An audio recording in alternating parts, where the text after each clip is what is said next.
Hey everyone, John from Nintendo Life here, and today we're reviewing Gunvolt Chronicles Luminous Avenger X2 for Nintendo Switch. But these are not my words and opinions, as this review is written by Mitch Vogel for NintendoLive.com and was adapted to video by me. Anyway, let's go! Lola, limiters off. Darkness mode! Colossal!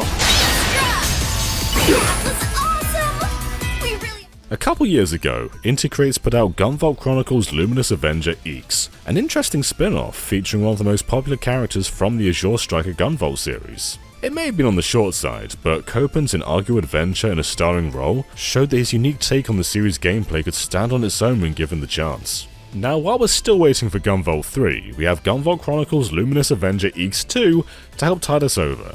And well, it's more of the same. That is to say, it's still a thoroughly enjoyable and excellently produced action platformer, but you'll probably be finished with it by the end of your lunch break.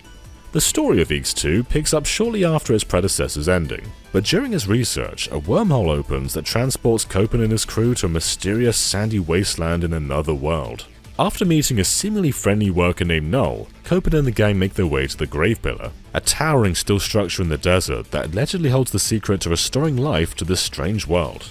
Of course, they can't make their way through the gate pillar without some interesting battles, and they're thus tasked with overcoming the 6 gatekeepers of the tower to take their keys. As you may have guessed, X2's narrative makes less and less sense the more you think about it, but it is forgivable given it's hardly the focus of this release. If you're at all familiar with the ongoing lore of the Gunvolt series, you'll certainly get more out of this entry than a newcomer, though the narrative is perfectly fine, even if this is your first entry.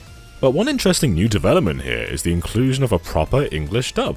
The script here certainly won't win any awards, but the cast turn in a solid performance all around. And if it feels too weird to have Lola bantering to you in English, the Japanese voice track is right here too. Gameplay follows on from the previous game, which in turn is built on Copen's initial campaign in Azure Striker Gunvolt 2. Copen has a simple 3-hit combo he can use to dispatch enemies up close, but his main attack involves a quick air dash into opponents. If the dash connects, he locks onto the enemy. From there, you simply hold down the attack button and watch a barrage of missiles. Most enemies can be easily dispatched with this method, with the only real holdouts being the thrilling boss fights at the end of each stage. In true Mega Man tradition, each of these bosses has a unique weapon that Copen will receive after beating them, and these weapons are each super effective against other bosses. One notable break from Copen's previous control style is how his signature dash attack has been somewhat nerfed. You can now only dash once mid-air, however this can be circumvented if you can get Copen into overdrive mode. This acts as a powered up state when you get 1000 kudos. Kudos are points you acquire from killing enemies, and they're instrumental in building your level score. But the catch is, you can only bank them when you touch a checkpoint or when you heal. Banking your kudos though ensures you'll never go into overdrive mode, and thus won't be an effective or fast way to dispatch enemies. So there's a nice risk and reward system at play here. Hold on to your kudos and you'll essentially play as an overpowered Copen who never has to touch the ground. But if you die, you start the entire level over again and lose all your kudos. Bank them any chance you'll get and you'll see the level through no problem, but your score at the end will be middling at best. In practice, X2 feels something like an overcharged modern take on the original concept of the Mega Man Zero games. The goal isn't to beat each level, but rather master them.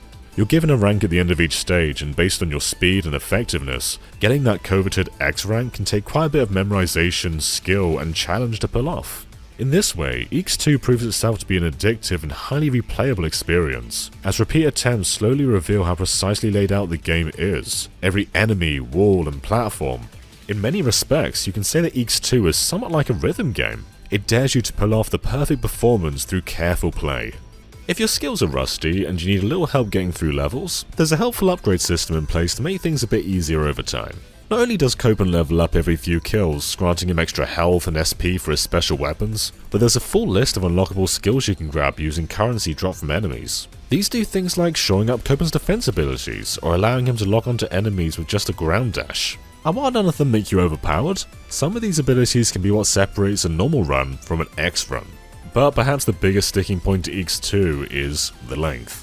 This is a game you can beat very quickly, in an afternoon, if you're taking it slow. A typical level lasts maybe 10 minutes on your first run, and definitely half of that on subsequent tries. But the main draw of X2 is repeatedly playing levels again and again to get a higher score. But even with that in mind, we can't see you spending longer than 10 hours doing absolutely everything, and to some that may not matter. but just be aware, just finishing the game is very short. But as for the presentation, X2 follows nicely from its predecessors in both visuals and sound. Environmental backgrounds are wonderfully detailed, while the sprite work and animation remains consistently excellent. And as you may expect, the boss battles are a real showcase of the visual direction here. Their overall designs and special attacks leave a real impression here. And this is wrapped up in the voice cast, which is great in Japanese or English, and a soundtrack that provides the futuristic and high-tempo mood that's needed to push you through those speedruns of each level. It's great stuff. Gunvolt Chronicles Luminous Avenger X2 is far from a groundbreaking game, but it's certainly an enjoyable one. The tightly designed levels and snappy controls make for a thoroughly enjoyable action side-scrolling experience, though this comes with the caveat that the whole experience is really just a few hours long. Whether that's worthy of $25 is up to you. At any rate, we'll give this a strong recommendation to any fans of the Gunvolt series or side-scrolling action games in general. There may not be much to it, but Gunvolt Chronicles Luminous Avenger X2 absolutely nails what it tries to do. We here at Nintendo Life give Gunvolt Chronicles Luminous Avenger X2 a 7 out of 10. And thank you so much for watching. Of course, go to that subscribe button and just shoot it with missiles, just lock on and blast away, and we'll see you next time. Bye everyone.